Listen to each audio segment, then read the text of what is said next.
Good afternoon, everyone. So I am now presenting about hot and cold ablative procedure in interventional treating primary and secondary lung cancer.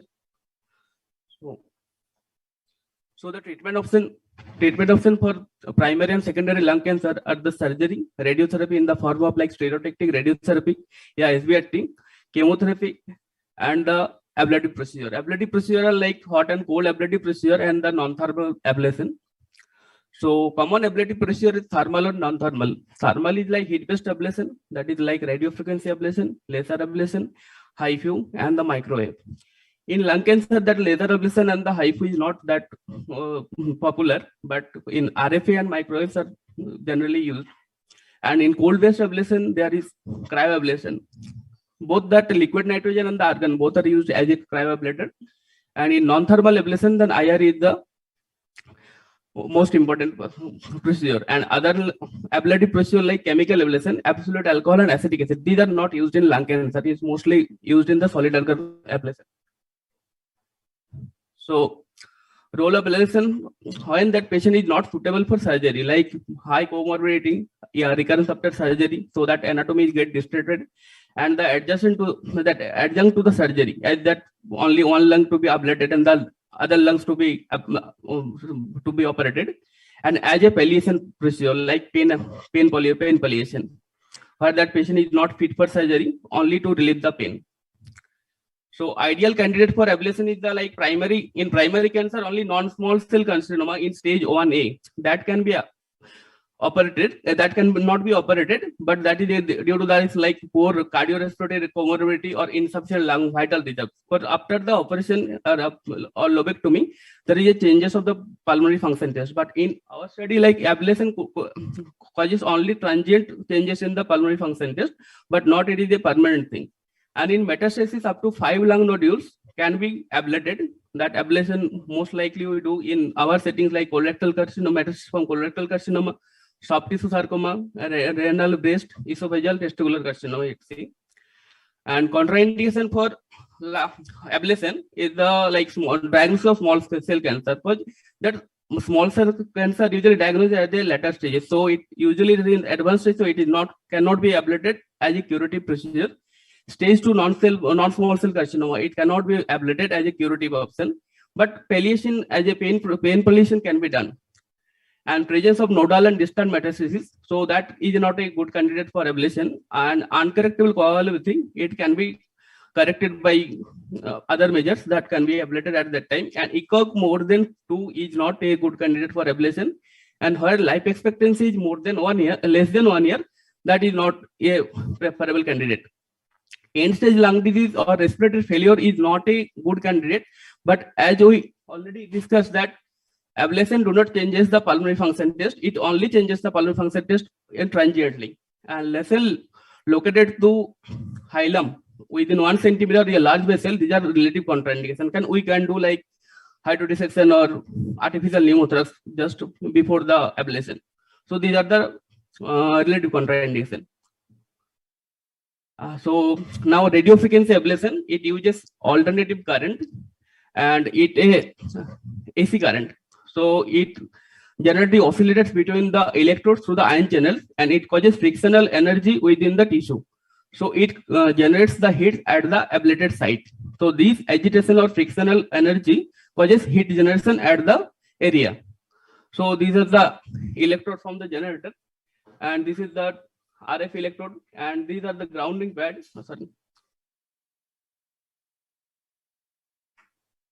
So grounding pad, and the surface area of the electrode and the surface area of the grounded has surface area long difference. So that causes more agitation at the surrounding the area of the electrode. So it causes maximum energy deposition at the electrode site.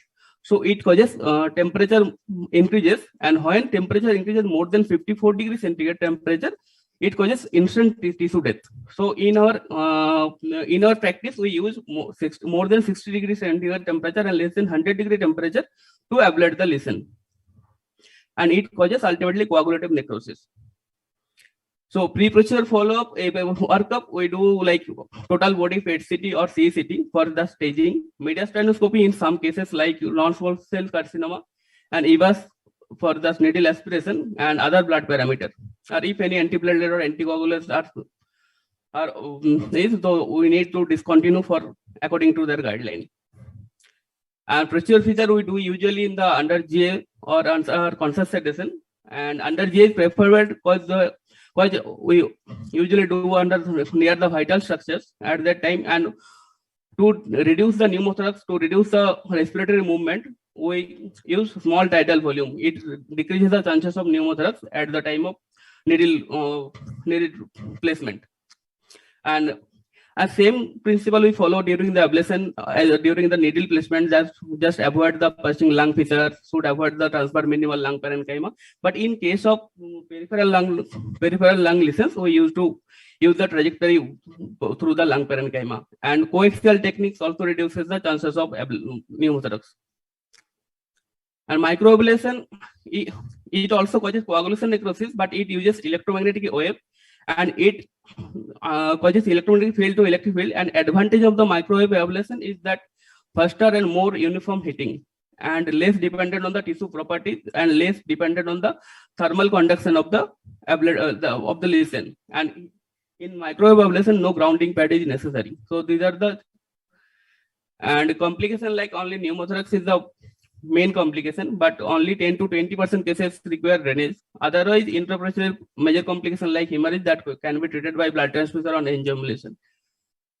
And cryoablation actually that it depends, that it based on the Joule-Thomson effect, that changes in the temperature when it passes through the higher pressure to lower pressure, and expansion of the gases causes decrease in the temperature, and it reaches up to the temperature to almost minus 150 degree temperature. In clinical setting less than 20 degree temperature, minus 20 degree temperature causes cell death. It causes intracellular and extracellular ice crystal formation, and it causes just poration of in the cytoplasmic membrane and causes cell death.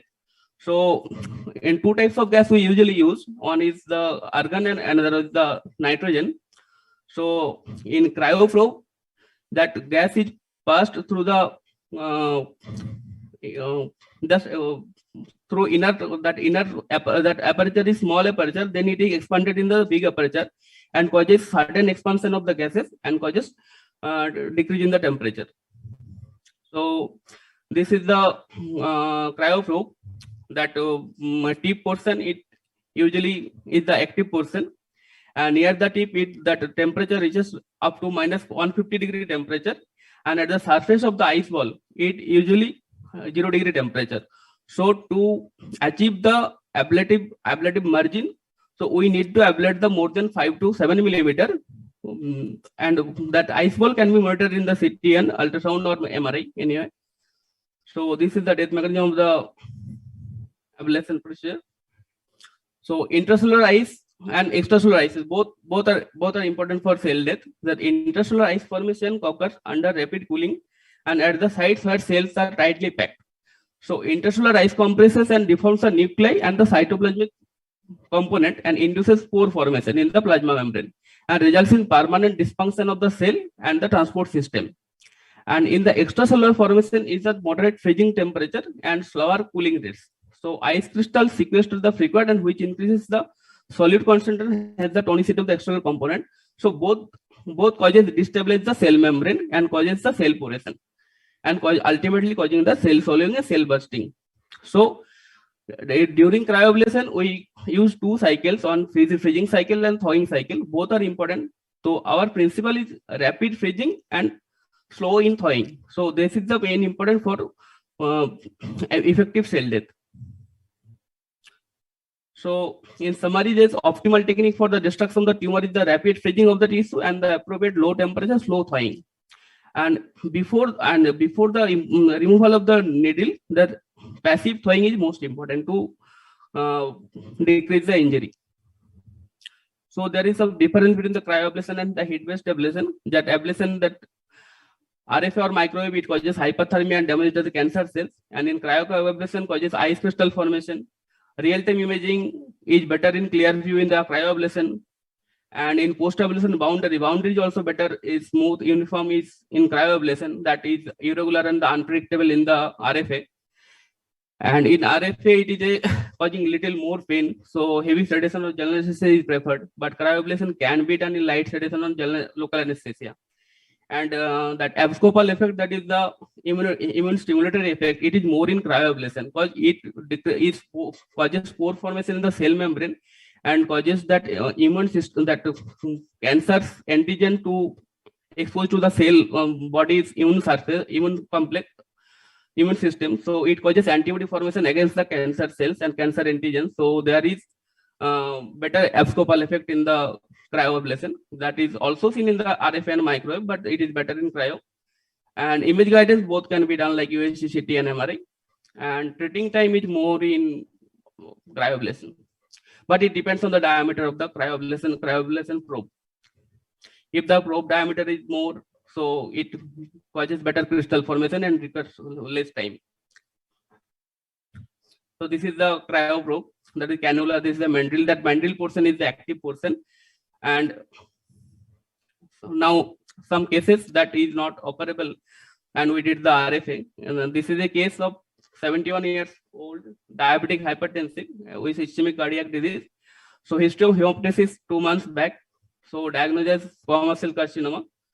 So this is the PET CT showing that active FDG uptake in that lesion. So after planning, so why RFA is preferred? Because this is a multiple comorbidity and extensive emphysema. So there is a poor PFT. So after lobectomy, that PFT will definitely get out. So our plan is to RFA only. So sorry. So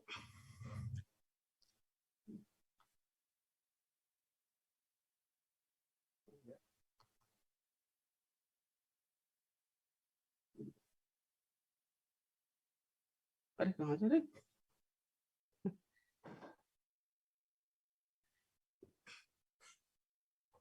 Sorry.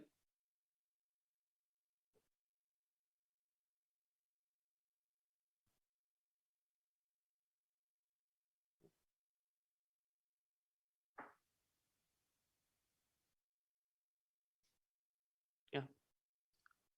So position of the RFA electrode and the immediate post-ablation scan. So this is the approach. So after the ablation, the regional, we do that regional PET CT. There is some tiny nodules of residual activity. So again we ablate that area. After that, that is the 6 months follow-up, and that is the after 2 years follow-up. So there is a cavitation, but there is no enhancing portion at the follow-up imaging. Another case is 77 years old male complaining of chest pain and non-diabetic poor PFT.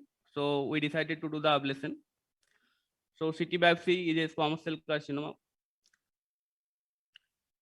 So this is the pre-RFA, and this is the placement of RFA electrodes. And after 4 years follow-up, there is only cavitation with no area or no residual lesion, no enhancement.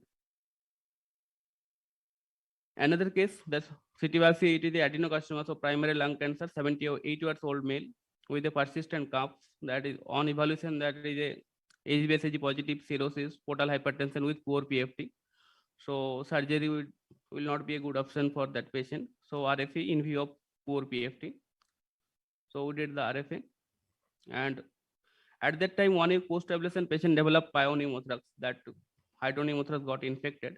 So we did the pigtail insertion, and patient was recovered. So one study, radiofrequency ablation in patients with pulmonary metastasis musculoskeletal sarcoma, that 1 and 3 year survival rate is 88 and 59%. So it is almost similar to SBRT.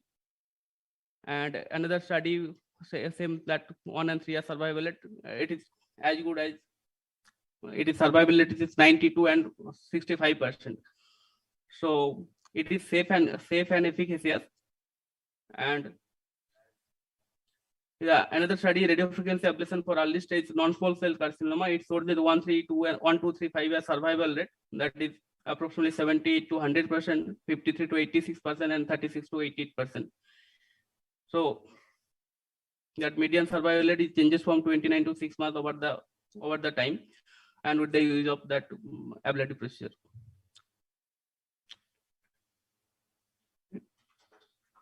So any question?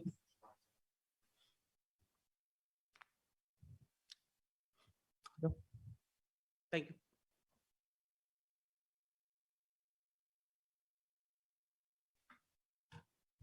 Thank you, sir, for explaining the role of interventional radiology in the treatment of lung cancer. Next